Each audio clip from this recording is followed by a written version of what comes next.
There are multiple ways to keep in touch with the Wolf Connection podcast. Through our Instagram handle, the Wolf Connection Pod, and for comments and questions, send us an email to podcast@wolfconnection.org with your comments, questions, and guest ideas for Stephen and myself.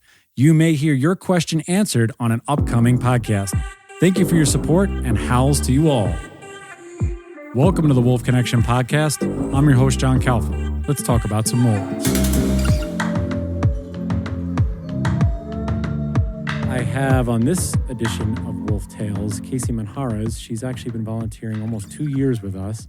Kacey, just tell everybody out there how you got to Wolf Connection in the first place.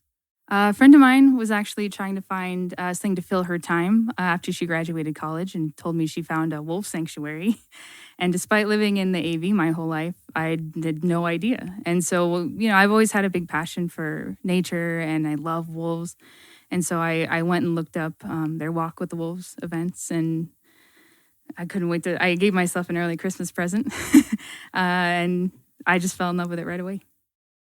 So since you've been here, and it's now almost 2 years, what are some of the changes that you've seen in yourself, either personally, professionally, outside of Wolf Connection, that you can attribute to the experiences that you've had here so far? One big thing for sure is learning about grounding, being really present in the moment. I think in society in general, but especially with, I have a lot of anxiety, and it causes me to just continue to think, okay, what's next? I have to keep thinking about what I'm doing tomorrow, next week, next month.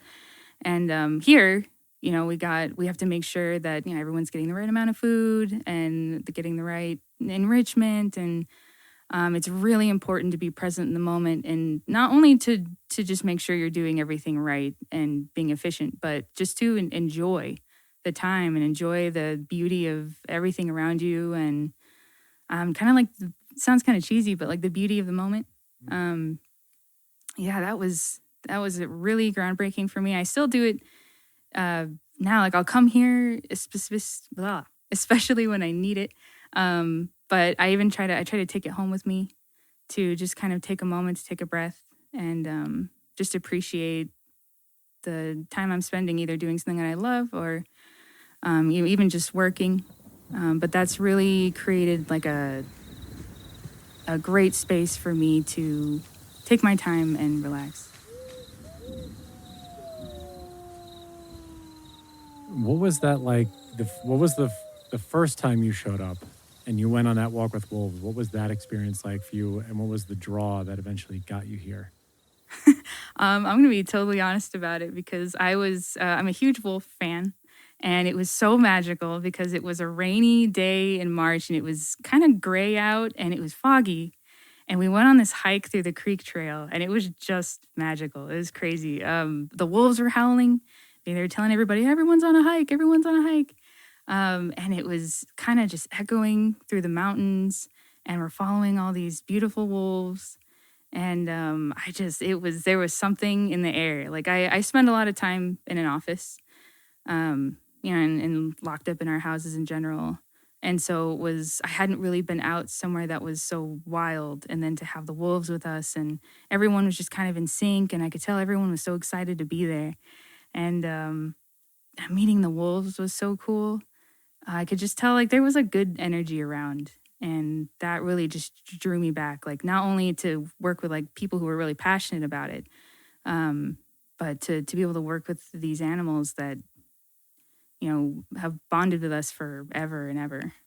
And so is there a specific wolf or wolves that you have a bond with more so than others? Is there one that's taught you a lesson since you've been here? Because for 2 years, that's a good amount of time to really get entrenched in what's happening. So who's had an impact on you on the four-legged side? My very first bond was with Wolfie. I felt like, at first I think people are really drawn to him because he's excited to see you, and he's probably the calmest. But I really related to him because I found out Wolfie is a great mediator. Everybody kind of likes him. And even though that's just his personality, I felt really drawn to him because I feel like that's how I am. I try to make sure everybody's happy and that everything that I'm doing is pleasing everybody else. And I was like, yeah, I understand you, Wolfie. I get you. But then I met, and I love Wolfie, but then I met Nolly. He was she was his habitat mate. And I just really fell in love with her right away. She is so beautiful, and she's this coy wolf, which I really related with that because I was like, oh, I have like my Mexican half and then Irish half, and but she's so fierce. She doesn't let anybody tell her whether she's a wolf or a coyote. She is who she is, and her pack accepts her for that. She does whatever she wants. Like, she doesn't have to prove that she's fierce. She knows that she is, and she has her moments. But at the same time, she, gets so excited and shamelessly loves Wolfie, just with complete disregard to anybody's care. She will be all up in his business. And I just respected that. I respected that. She accepts every part of her, whether or not, the rest of the pack or even Wolfie is super happy about it.